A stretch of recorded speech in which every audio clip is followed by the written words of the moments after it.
Hola, me llamo Solenaro, soy curadora del acervo documental y responsable del Centro de Documentación Arqueya en el MUAC, Museo Universitario de Arte Contemporáneo de la UNAM. Soy curadora, soy investigadora, llevo activa en el campo de la práctica artística en México varios años y me ha interesado desde el inicio, digamos, de mi práctica profesional, las políticas de la memoria. He trabajado para recuperar el legado y la figura y la reverberación, digamos, de ciertos agentes y ciertos momentos que considero no solo yo, sino muchos agentes medulares para la transformación de la práctica de México y no solo de México.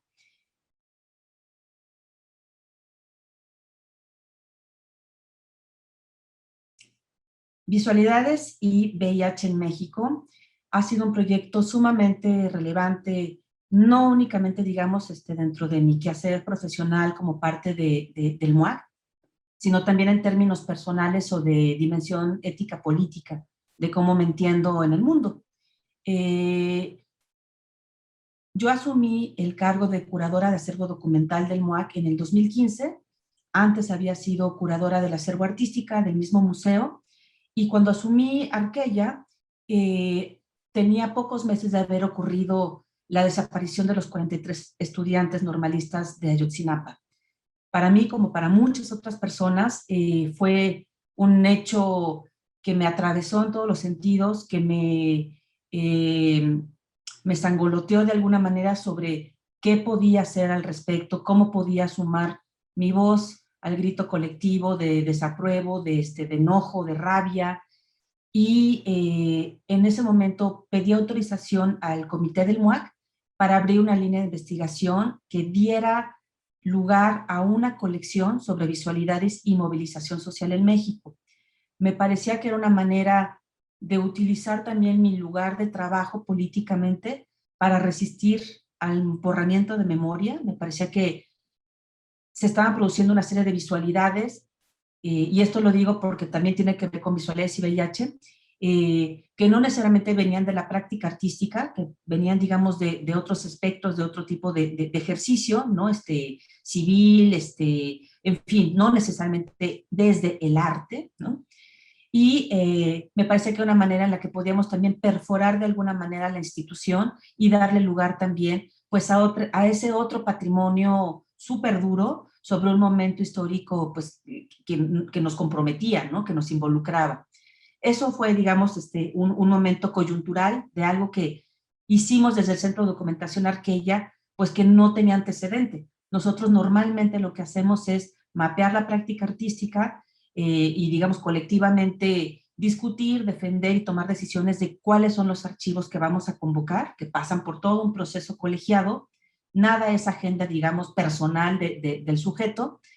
Y con esto nos pusimos en un lugar pues muy raro, de mucho problema, porque lo que hicimos fue empezar a hacer una colección, digamos, como a traer de aquí y de allá, como decimos en México, y lo digo con mucho respeto, pero como de lo perdido lo que aparezca en términos de memoria, ¿no? Como que dijimos, hay que recuperar esto que está todavía por ahí antes de que termine, digamos, de disolverse, ¿no?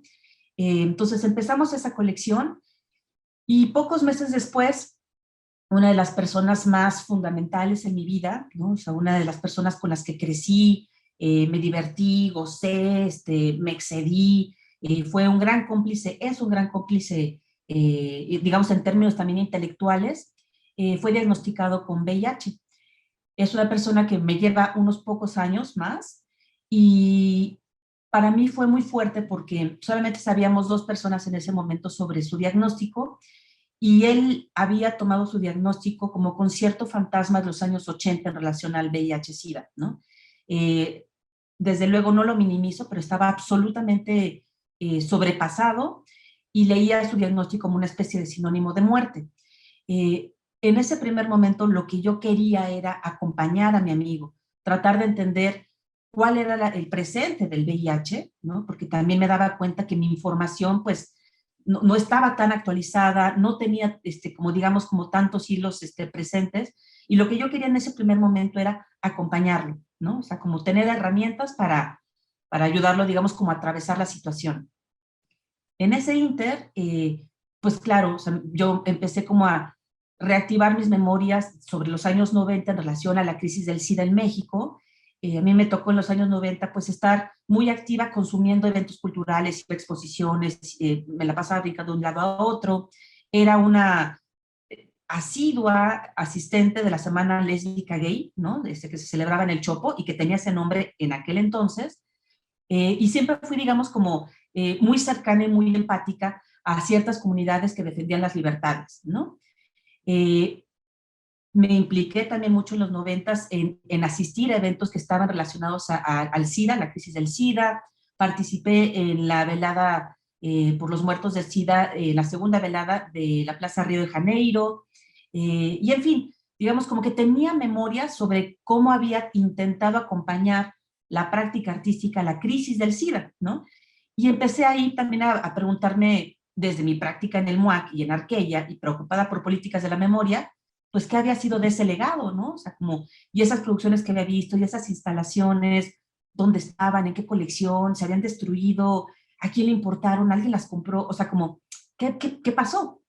Y en ese entonces, Luis Matus ya era colaborador del Centro de Documentación Arqueya, lo había conocido primero porque me había hecho una entrevista junto con una serie de colegas, de compañeros de la FAP, luego se había integrado haciendo servicio social en Arqueya, y digamos, poco a poco se fue integrando el equipo estable, ¿no? Del Centro de Documentación.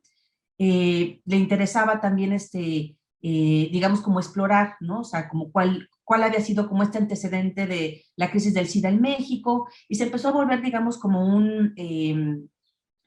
un par para conversar juntos, ¿no? Sobre eso, ¿no? Yo desde las memorias que tenía, y Luis también desde su presente y su experiencia, y la curiosidad, digamos, sobre qué es lo que había pasado desde el arte en relación al SIDA. Y poco a poco nos fuimos, pues, enfrascando también como en entender que había una urgencia y que seguía siendo una asignatura pendiente, ¿no? Narrar o sumarnos al intento de narración colectiva sobre cómo había aparecido esta crisis en México y qué se había hecho al respecto. Entonces ahí juntos decidimos plantearle al comité del MUAC la pertinencia y la urgencia de hacer una segunda colección que se llamara Visualidades y VIH en México, ¿no?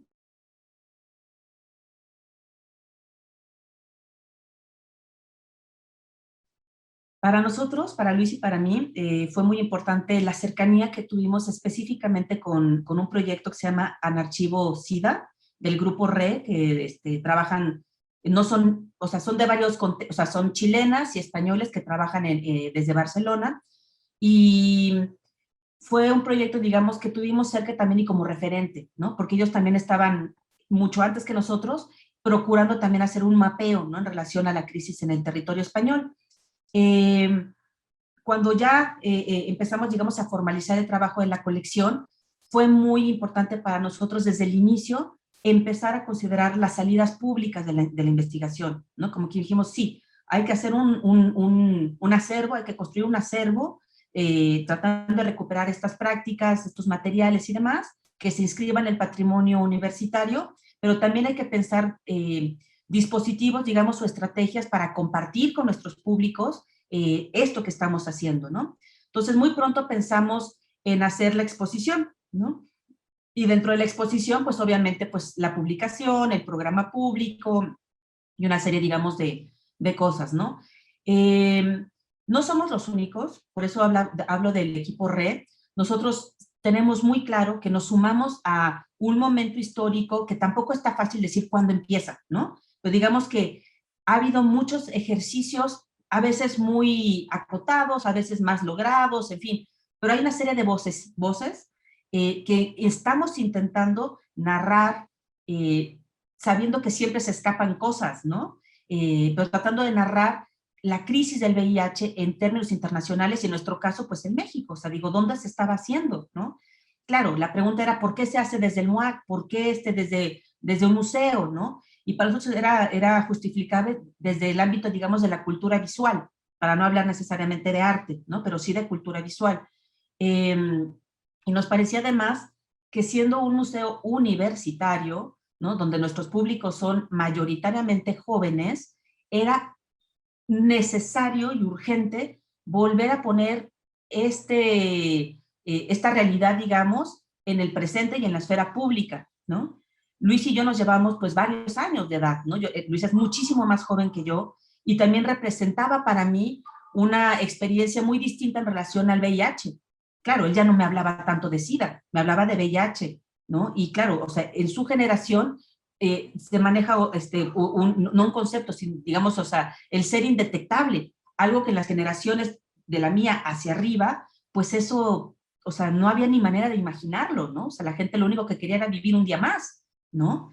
O sea, no se podía imaginar que podría tener una calidad de vida como se puede tener ahora, y mucho menos que hubiera, digamos, como una cuestionable, yo lo sé, pero una responsabilidad por parte del Estado para proporcionar también ese servicio, el medicamento.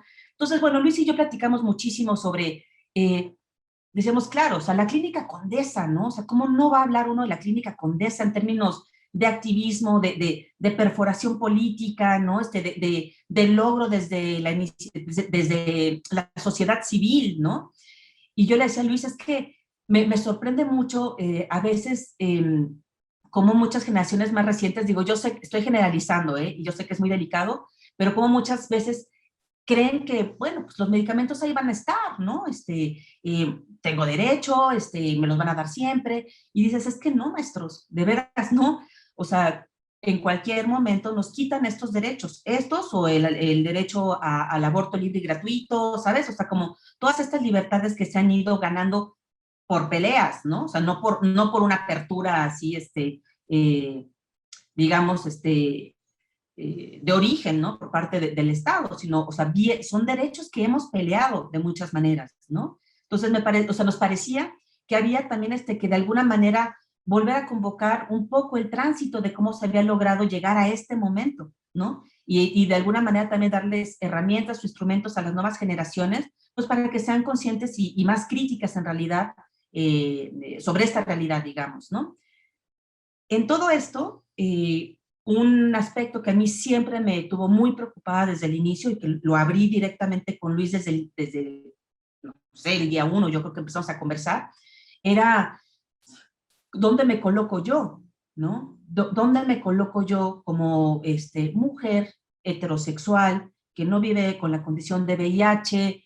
Yo siempre he sido muy respetuosa sobre quién habla, sobre qué, aunque también he sido crítica, ¿no?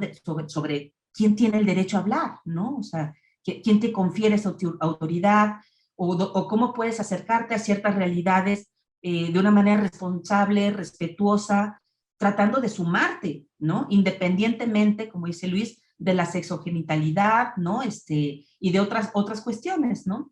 Pero para mí era muy importante, digamos, como al menos primero conmigo y luego con el equipo que se fue haciendo, ser muy franca también sobre ese lugar de tensión, ¿no? Y lo que hemos intentado también, digamos, con el programa público, con el texto, con los artistas, fue abrir también esa tensión, sumarnos, digamos, como colectivamente, como a un argumento que nos parecía necesario volver a convocar. Y la verdad es que ha tenido una resonancia, pues, muy interesante. Digo, ustedes saben, la exposición estuvo un mes abierta, ¿no? Cuando hicimos el micrositio, que está disponible en línea, recuperamos los videos de la inauguración y no es un gran video, digamos, en términos de registro, ¿no? De detalle de la obra, pero nos impactó ver la cantidad de gente. O sea, el día de la apertura habíamos pedido el auditorio, ¿no? Y había un poco una duda, digamos, legítima por parte del museo sobre el auditorio no será demasiado grande, no será mejor la sala de conferencias, ¿no? Como estas cosas operativas, no tienen que ver con un juicio, ¿no? Pero era como, sí es ese o mejor algo más pequeño. Y la verdad, incluso para Luis y para mí, para nuestra sorpresa, se abarrotó el auditorio. O sea, se quedó gente afuera, o sea, casi como a nivel de portazo, ¿no? Y cuando salimos, había una cantidad de gente que era como, claro, o sea, hay interés, hay necesidad, ¿no? Se quiere entender, ¿no? Y se quiere saber cómo ha sido la participación por parte de los agentes culturales, del sistema artístico, de las visualidades en relación a esto, ¿no? Y lo pongo como ejemplo porque, digo, el video está ahí en los créditos, ¿no? Y se ve, digamos, la cantidad de gente. Le fue muy bien, digamos, en ese breve mes de vida, ¿no? O sea, de afluencia, de visitas. Nosotros dimos varias charlas, varias entrevistas.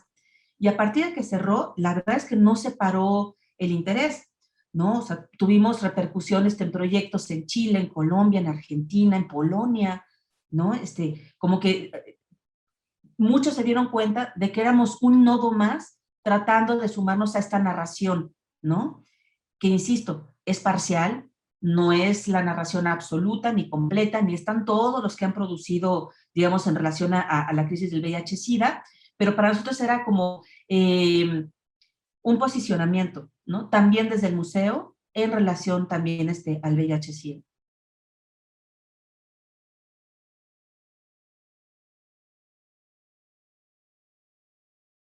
Hubo muchas preguntas desde el inicio, ¿no? O sea, muchos cuestionamientos casi como de límite ético, ¿no? Que nos planteábamos. Y claro, una de las primeras fue también, pues, cuál era el lugar de la mujer, ¿no? O sea, nos preocupaba muchísimo que este ejercicio de investigación, este compromiso, digamos, de hacer un legado, ¿no? Sobre el VIH-Sida, terminara abonando al estigma, ¿no? O sea, que terminara de alguna manera enfatizando nuevamente de las comunidades de riesgo, ¿no? Son estas, y decíamos, bueno, ¿cómo podemos salirnos un poco de eso? O sea, ¿dónde está el lugar de las mujeres, de las trabajadoras sexuales? Tuvimos muchas preguntas que quizá no pudieron ser abordadas a profundidad en la investigación y tampoco en la exposición o, digamos, o ya en la colección como tal. Sí nos costó trabajo, pero para nuestra sorpresa, sí encontramos muchas producciones también de mujeres heterosexuales que también se estaban sumando al acompañamiento en relación a la crisis del VIH-Sida, ¿no? Hilda Campillo, ¿no? Lorena Orozco, ¿no? Y en fin, hay varias agentes, María Eugenia María Eugenia Tamés, perdón, desde el ámbito cinematográfico, y eso también nos permitió, claro, o sea, tratar de descolocar, ¿no? Como sobre una comunidad específica, aunque evidentemente es una comunidad que está más representada por encima de otras. Nosotros teníamos claro que esto era el inicio de una investigación que cada quien tendría que, si quiere, continuar, ¿no? Luis Matus como curador, en su trabajo personal, ¿no? Lo puede y lo está desarrollando. Yo tendré que ver como qué hago al respecto y sobre todo qué es lo que va a hacer la gente que se va a acercar como investigadores al Centro de Documentación Arqueya a revisar este fondo. Nosotros confiamos o queremos creer que esto va a dar lugar pues a muchas investigaciones que están todavía pendientes, ¿no? Esta, por ejemplo, ¿no? ¿Dónde nos colocamos en relación a las mujeres, cis, y la crisis del VIH-Sida para no seguir alimentando un estereotipo y un prejuicio, ¿no?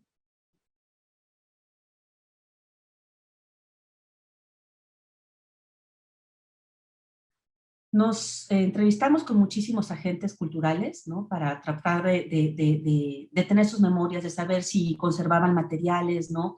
Revisamos también muchos catálogos, bueno, no muchos, pero los catálogos que se habían producido sobre ciertas exposiciones que hubo en los años 90, que además, curiosamente, claro, o sea, fueron en el Exteresa, en el Museo del Chopo, en ciertos museos, ¿no? No es un tipo de producción que hayamos visto en Bellas Artes, ¿no? O en el Tamayo, ¿no? O sea, también como, ¿sabes? Como muchos elementos que te dan información, ¿no? ¿Por qué en esos lugares? ¿Por qué en espacios independientes y por qué no en otros, ¿no? Por eso para nosotros era importante hacerlo también desde el MOAC, ¿no? O sea, sí, esto es importante, independientemente de, entre comillas, el gueto, ¿no? Al que está, digamos, autorizado, ¿no?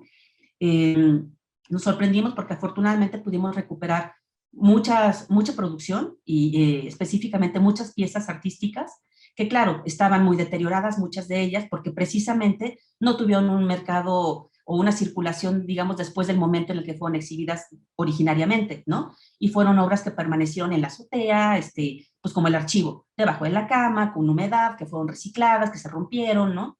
Entonces también ahí utilizamos al museo políticamente para restaurar parte de esa producción y volver a darles como la dignidad material a las obras.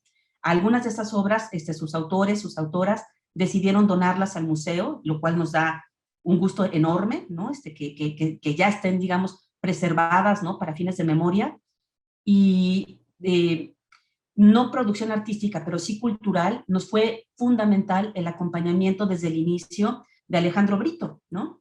Un activista enorme, ultra comprometido, es una figura histórica definitivamente, como muchas otras, sin duda, ¿no? O sea, como otras, pero Alejandro fue muy empático con nuestro interés, ¿no? Nos recibió siempre con mucha amabilidad y mucha generosidad, nos abrió sus memorias, nos abrió sus materiales, nos donó la colección completa de Letra S, que Letra S para nosotros ha sido muy importante porque es una especie de nodo, ¿no? O sea, en Letra S aparece un poco todo, ¿no? O sea, uno ve los puros temas que trataban y ya eso es un índice súper importante. Pero uno ve también las portadas, ¿no? Los artistas que se sumaron, ¿no? O sea, Francisco Toledo regalando una imagen para la portada, Vicente Rojo regalando una imagen para la portada, pero luego también los moneros, ¿no? O sea, todos los caricaturistas también que desde una cultura visual otra, también participaron con comentarios críticos, desde el humor, un humor muy particular, porque se hablaba del SIDA, ¿no?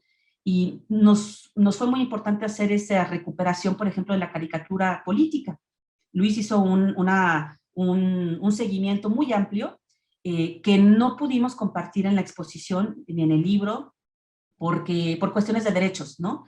Trabajamos específicamente con Arturo Kempch, quien nos permitió volver a poner en circulación pues parte de esa producción que había generado. Y nos parecía importante porque la caricatura política muchas veces tiene como un consumo inmediato, ¿no? Lo ves, ¿no? Te hace un clic, te deja reflexionando o no, y pasas de página. Y para nosotros era importante también como insistir y sumarnos, digamos, en darle dignidad a esos bolos, ¿no? De sentido que también operaban ahí en una imagen muy particular, ¿no? Y Letra S, o sea, en general, digo, ha sido uno de los proyectos más interesantes, más importantes que pudimos integrar a la colección, pero también haber conocido a Hilda Campillo, ¿no? Y su producción también desde un lugar muy distinto, una mujer pues que tuvo una producción sobre todo muy activa en los años 70 y 80, ¿no? Y que se había sumado como mujer heterosexual también a intentar comentar, ¿no? Y desestabilizar como cierta noción moral, ¿no? En relación al sexo, al condón. El condón evidentemente fue también un elemento muy importante como de seguimiento en nuestra investigación, y ahí pues no podemos dejar de referirnos también a la serie del condón de Armando Cristeto, ¿no? Que siempre ha sido una serie que nos ha parecido muy relevante porque antecede a la crisis del SIDA en México. La serie es del 79 y los primeros casos en México de SIDA son en el 83. Y sin embargo, ya desde el 79, Armando estaba señalando la importancia del látex como interfase para la experimentación y el gozo sexual, ¿no?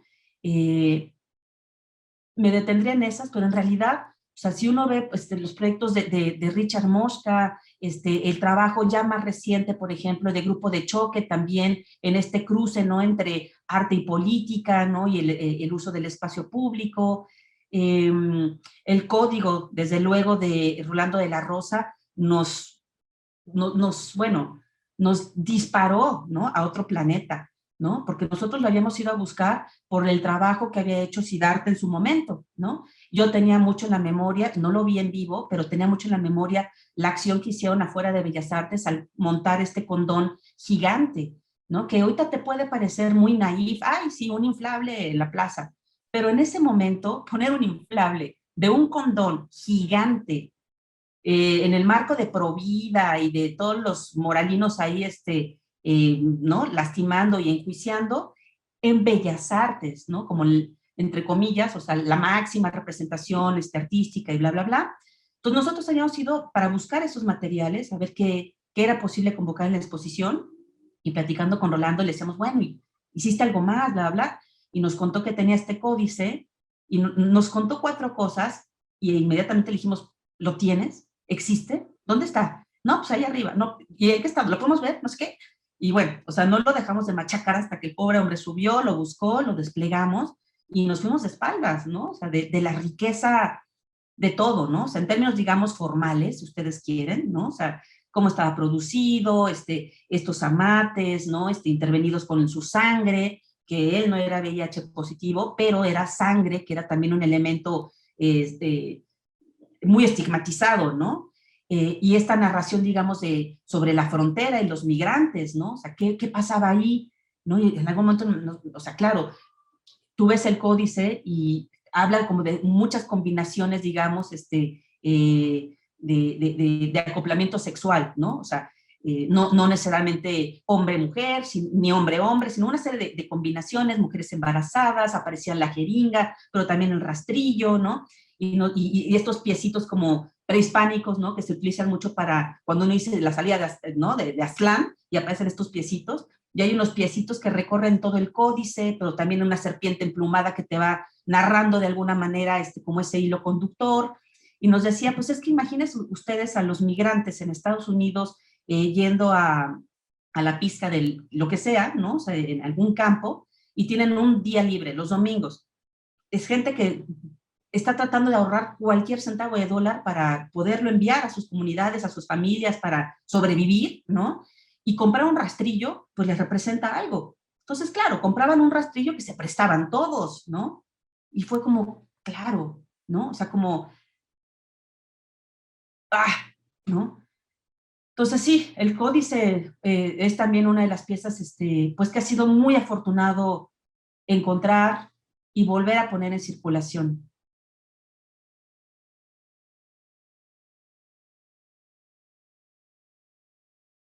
Para quienes se interesen en conocer, en leer el trabajo que pudimos reunir, pueden visitar el micrositio. Es un micrositio que hicimos en el marco de la pandemia para también pues o sea, que todo este trabajo no quedara supeditado a ese único mes, ¿no? En el que se pudo visitar.